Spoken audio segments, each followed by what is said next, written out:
Hello everyone, this is Quirky Gamers, and in this video I want to talk to you about the hero shooter genre. This is a first-person shooter subgenre that is typically characterized by its choice of classes or characters that you play as. It's a genre that's been picked up by Battleborn, which came out at the start of this month, and Overwatch, which is coming out in a couple of weeks. And other games like Team Fortress 2 and Rainbow Six Siege have also adopted this genre, I suppose. And at least with Battleborn and Overwatch, they're all being compared to one another, and it's a popular topic to ask which is better, Overwatch or Battleborn.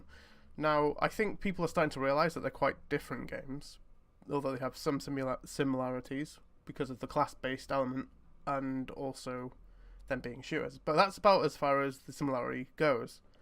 Now, in this video, rather than comparing the two, I'm going to be comparing the two to other games that belong to either the first-person shooter genre or the MOBA or multiplayer online battle arena genre, games like League of Legends, Dota 2, and I'm going to make a sort of spectrum with the first-person shooters at one end and the MOBA games on the other end, and you can see some sort of cross between the two, where they're starting to become more similar to each other towards the middle, and then at either end of the spectrum you've got the extremes of the versions which have nothing of the other kind. So that will hopefully give you some indication as to what sort of game Overwatch is and what sort of game Battleborn is, and if you enjoy games that are around Overwatch on this spectrum, then you'll probably enjoy Overwatch, and if you like the games that are similar to Battleborn, then you'll probably enjoy Battleborn.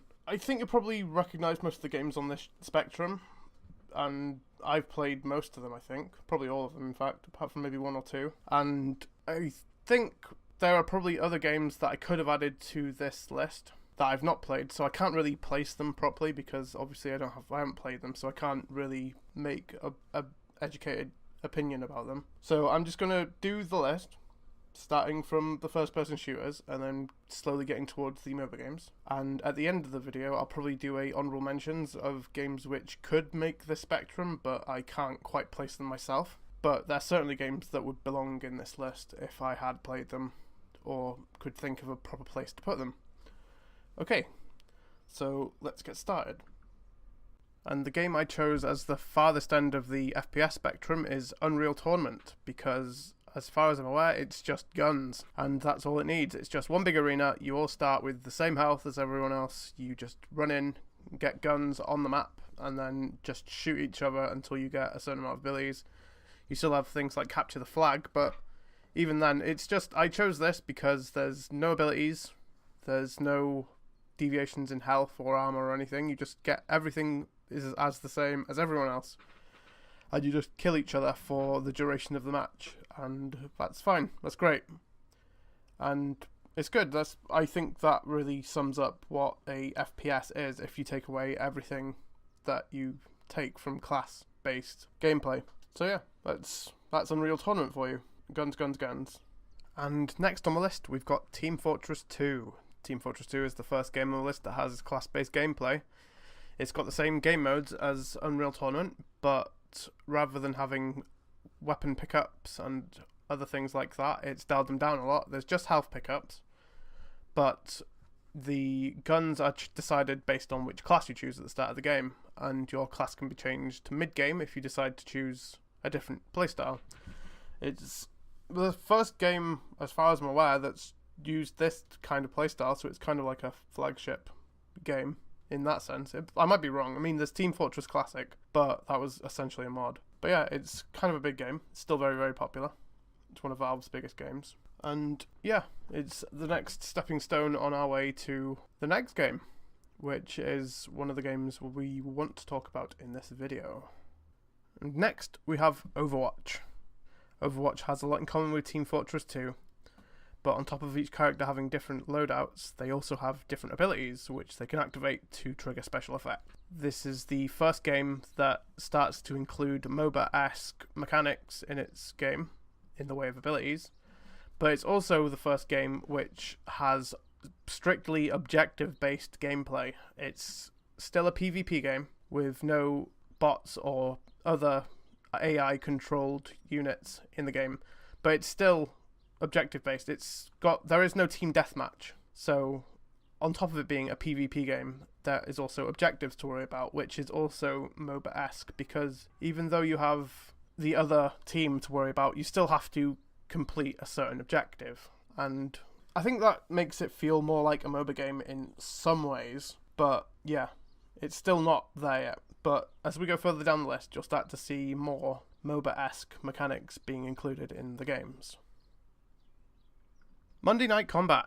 This is the first game on the list, which is a tower defense game. It's a third-person shooter instead of first-person, which is the first game on the list that's third-person. But it's still class-based, and it's still a shooter, in essence, and it's the first game which includes bots, or creeps, depending on which term you want to use.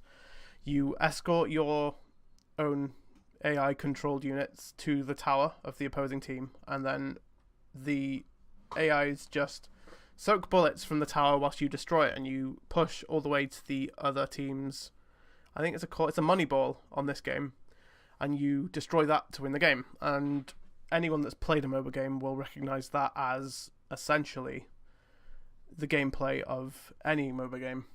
And so I thought it was best to include it on this list. I've put it towards the middle of the list. There's a second game called Super Monday Night Combat, but I didn't think it right putting a sequel in this list as well. If I did, I'd probably put it further down the list. Maybe even closer to the MOBA games than this one. But yeah, I didn't think it was right, so I left it out of the list. So yeah, it's the first inclusion of tower defense. Battleborn. This is the second game on the list that is included in the title of the video. It's got 3 game modes. One is PvP, and the other 2 include PvE elements. One includes quite heavy PvE elements.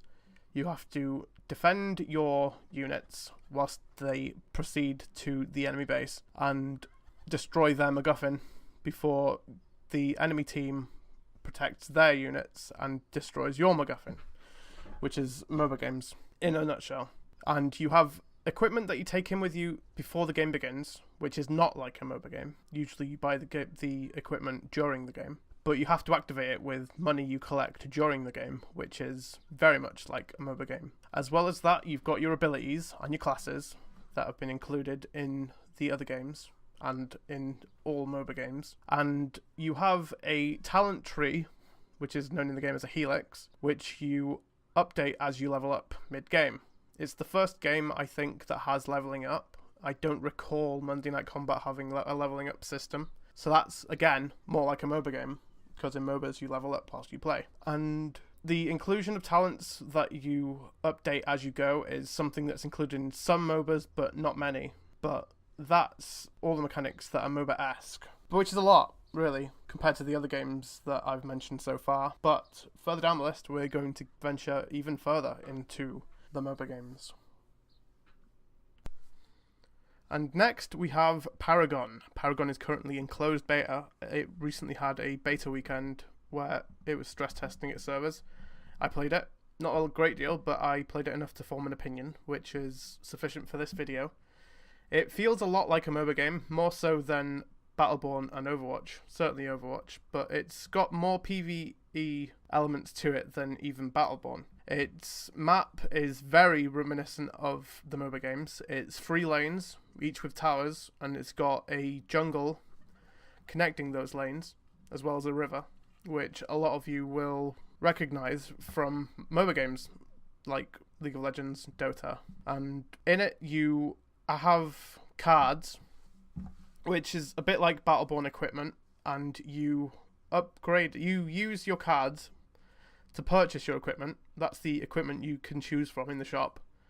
And when you buy it, you can upgrade it with currency you get from farming enemy minions, killing enemy players, killing things in the jungle, that sort of thing. A lot of things that you would expect from a MOBA game. And you level up mid-game, like in Battleborn.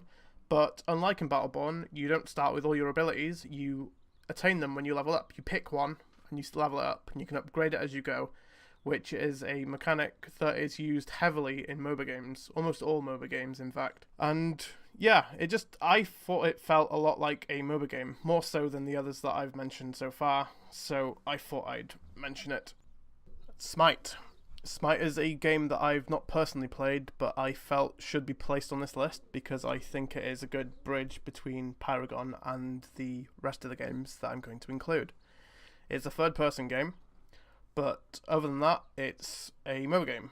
It's got all the other mechanics that you'd expect to find in a MOBA game. It's got classes, abilities, well, heroes more than classes. It's got a shop that you use to purchase equipment during the game.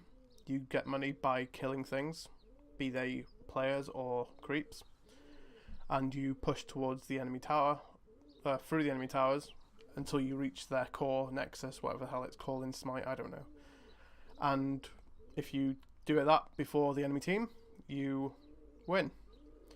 It's pretty standard for a MOBA game, apart from the third person aspect, but yeah, that's all I really know about Smite. I know it's that kind of game, but again, I've not played it myself, so I'm not entirely sure. And the rest of the games on this list are your bog standard MOBA games, which I've placed in order of complexity as far as I'm concerned.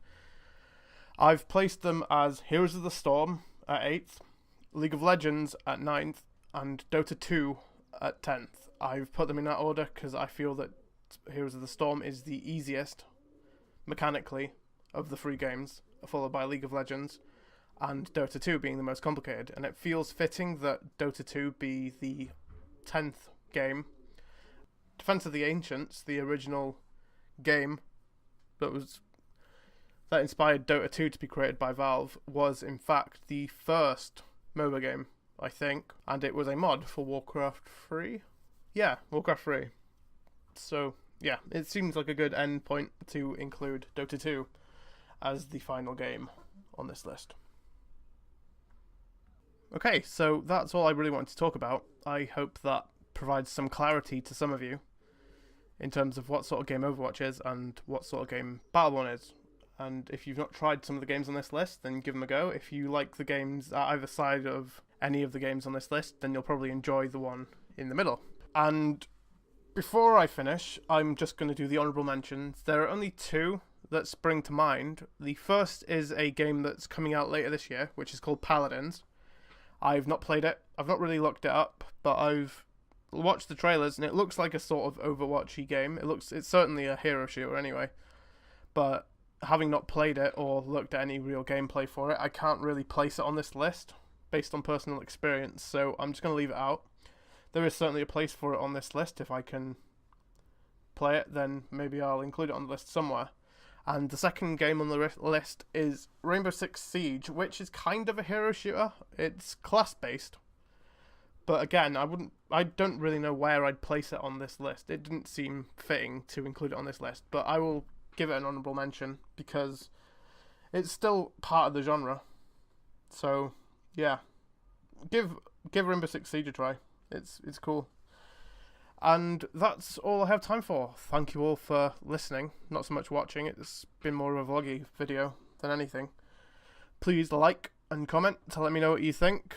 And if you think I've placed them in the correct order, let me know. And if you think that a game should be shuffled around, or maybe some games that you think should be included on this list, then let me know. And maybe we can compile a more comprehensive list than I can by myself. So, thank you all. And I'll see you again really soon. Goodbye.